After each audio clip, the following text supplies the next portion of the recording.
Napabalhin na sa housing project sa Mandawi City ang mga pamilya nga kaniadto nagpuyo sa karaang North Bus Terminal. Sa miaging adlaw, napabalhin na ang mga residente ngadto na sa paglaom temporary resettlement site sa likod sa karaang CICC.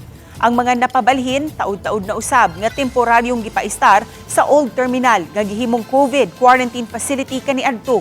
Nagpasalamat ang mga residente nga nahilo na sila.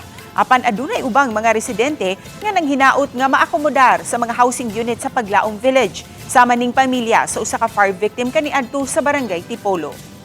Dito ko sa North Bus pod maghuot mi ngadto sa CR. Okay. Usar man. Daghan kay mi dito. So nalipay lang ko nga naabot mi diri kay nagkinaugalingon nag-CR og tubig. Mao jud ako sir nga tagaan mi kasgiruan ba, nga luna ba nga tuwa na gani. Kay lisod kay mga bangsunta lagi sir nga matagaan ta sa atong kuan.